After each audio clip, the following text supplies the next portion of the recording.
Hello everyone, welcome back to Skill Web. Today we will learn how to wrap text in Microsoft Excel. Let's begin the video. Begin by opening the Excel worksheet containing the cell you want to wrap.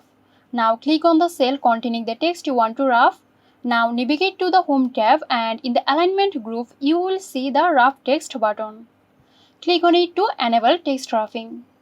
After enable text wrapping, you may need to manually adjust the row height to accommodate the wrapped text.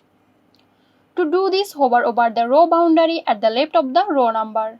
Then click and drag to adjust the height. Your text will now be wrapped within the cell. Well done! You have learned how to wrap text in Microsoft Excel. If this video helped you guys, then please like, comment and share, and don't forget to hit the bell icon for more videos.